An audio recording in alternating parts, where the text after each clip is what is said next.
Rosalinda, ay amor, amor se tiene una razón para amar intensamente. Se descubre de repente que por ti late más fuerte el corazón. Ay, cuando nos llama la pasión, nos hallamos frente a frente para amarnos locamente y entregarnos sin reservas al amor. Ay, amor, quédate muy dentro. Aquí está tu Rosalinda para vivir en tus sueños. Ay, amor, que me estoy muriendo. Es esta tu Rosalinda que solo quiere tus besos. Ay, amor, aquí está tu Rosalinda para vivir en tus sueños. Toma mi alma, bebe mi cuerpo, que por tus besos me estoy muriendo. Ay, amor, es esta tu Rosalinda que solo quiere tus besos. Rosalinda, Rosalinda.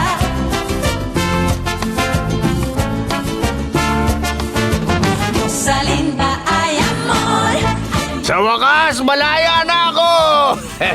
Nakalabas ka ng kulungan dahil yun sa tulong ni Senyora Valeria Altamirano. Hindi mo man lang ba naisip na pwedeng mapalambot ang anak natin ang puso ni Mama? Huwag ka na mag-isip ng mga bagay na imposible. Huwag mo na ipilit ang gusto mo magkaanak pa tayo, maliwanag. Sangkot ka sa isang kasong hindi pagsasabi ng totoo dahil tinago mo ang tunay na pagkakakilanlan ni Rosalinda Perez. Sinampahan ko ng kaso si Fedra at si Alex Durantes. Sigurado akong sa mga oras na to, hawak na sila ng mga pulis ngayon.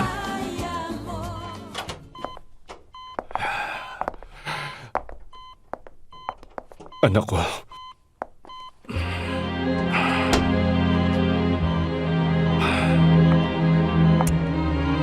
Siguradong hindi pa kita natatawag ng ganon. Hindi mo lang alam na sobra akong nalungkot nung akala ko hindi na kita mahahawakan pa uli ng mga braso ko. At tawagin kitang anak. Sinabi sa akin ni Mama, talagang nabigla ako sa balitang yun. Sana matutunan mong mahalin ako. Mahal kita, Papa.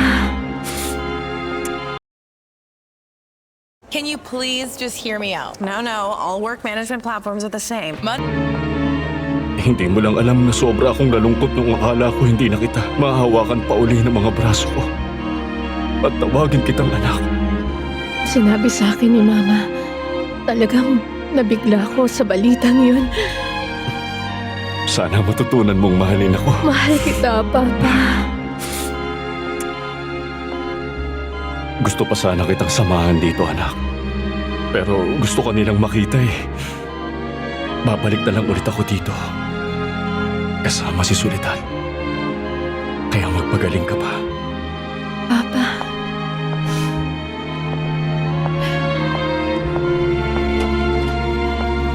Masaya akong kasama ka na namin uli ngayon. Salamat, Anibal. Kumusta kayo ni Lucy? Ayos naman. Meron kami magandang maliit na bahay. May kwarto na kami para sa bata. Pero hindi pa sila dumarating. Ikaw ang magiging unang ninang nila. Oo, Anibal. Loloobin ng Diyos. Mag-isa na lang ako, tita. Mag-isa na lang. Hindi ka mag-isa, Fedra. Kahit ano pang nangyari, nandyan pa rin ang pamilya mo. Mahal ka nila. At ipinaglalaban ka nila. Kaya ka andito dahil alam mo ang hirap na nararamdaman ko dahil nakulong ka rin sa ganito. Ikaw lang naman ang nag-iisang naaawa sa akin ngayon. Huwag kang mag-isip ng ganyan. At isa pa, huwag kang matakot. Dahil malapit ka nang makalabas dito. Totoo ba yun, tita? Hindi gusto ni Rosalinda na makulong ka rito. Malapit ka na ring makalaya. Alam kong dapat akong parusahan, tita. Para matuto sa mga nagawa kong kasalanan noon. Dapat lang sa akin to dahil sa mga nagawa ko. Pero alam kong hindi ko kakayanin makulong sa ganitong klaseng lugar. Hindi ko kakayanin, tita. Kailan ba natin siya bibisitahin? Kailangan muna nating maghintay. Hindi pa sila nagpapapasok. Ibig sabihin malala siya? Pero kahit ganon, maayos na siya. Sa tingin mo, naaalala na niya yung nakaraan niya?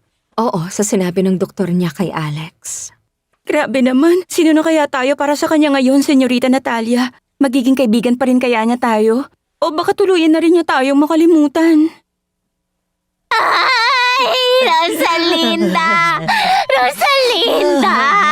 Ay, ano ka ba? Tigilan mo na nga yan. Baka masaktan mo pa siya. Hayaan mo nga ako umiyak, Asuncion. Sa tingin mo ba ikaw lang ang pwedeng umiyak dito? Aling Asuncion, Aling Zoila. Sobrang saya lang talaga namin, Rosalinda. Kung alam mo lang, lagi ka naming pinagdarasal sa Diyos. Salamat. Aling Zoila, Aling Asuncion, tama na. Pero kakapasok lang namin dito. May iba pang gustong bumisita sa kanya. Hanggang sa muli, Rosalinda. Salamat sa pagpunta niyo. Tara na.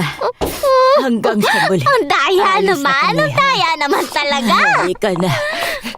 Hindi patas. Ay, grabe.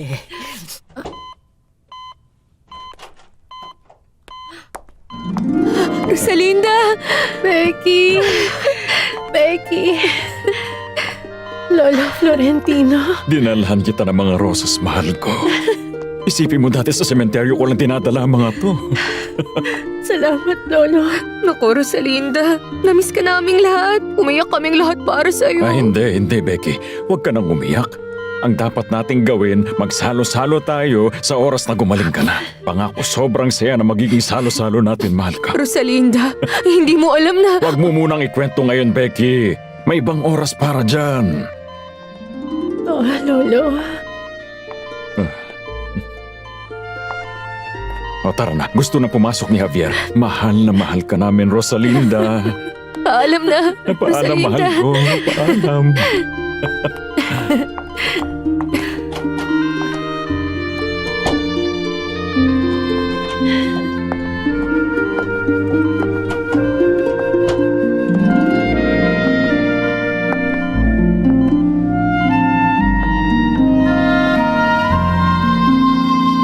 Akala ko si Rosalinda nagsabi sa'yo na huwag ituloy ang kaso.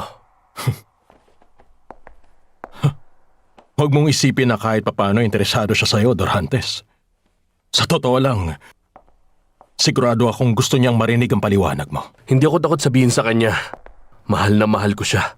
At hindi ko siya iiwan. Huwag kang makialam sa amin ni Rosalinda, Dorantes. Binabalaan kita. Kung magpapatuloy kang makialam sa amin, sisiguruhin kong pagsisisihan mo ng sobra kapag ginawa mo yan. Pagsisisihan mo. Siguro nga kung titignan, mas may karapatan ka sa kanya, Fernando Jose. Pero sa moral na aspeto, tanungin mo ang sarili mo kung dapat ka bang mahalin ni Paloma o ni Rosalinda. Nababagay ka pa ba sa kanya? Kung ikaw ang dahilan kung bakit siya nawala sa katinuan? Anak ko. Papa. Papa. Papa. Papa ko. Ayos lang bang Papa pa rin ang itawag ko sa inyo? Kasi yun ang nakasanayan kong itawag sa inyo. Sa puso ko, anak pa rin naman kita. Talagang sobrang saya ng araw na to para sa akin. Kahit na ang isa ko pang anak nagpapahirap at nagpapahiya sa akin. Magiging ayos lang si Fedra, Papa. Pangako. Pangako ko yan sa inyo. Ikaw ang nagkulong sa kanya sa mental hospital nang buntik niya ng ikamatay. Ibinangon ko siya mula doon. Pinagaling ko. Kaya kung iisipin mo, mas may karapatan ako sa kanya kaysa sa'yo. Oo, Dorantes, pero... Hindi lahat ay legal o moral. Fernando Jose, sang-ayon sa iyo ang batas ngayon. Pero alam mo ba kung nakinino ngayon ang puso ni Rosalinda? Nasa panig mo ba? O sa akin?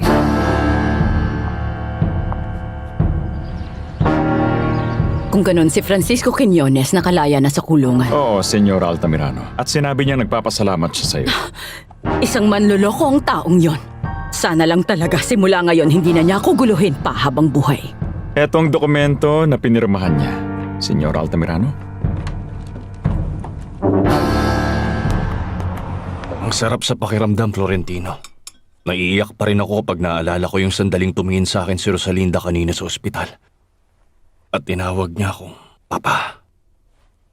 Hindi ako makapaniwala na siya pala yung kaharap ko. Isang milagro ang nangyari kay Rosalinda, Javier.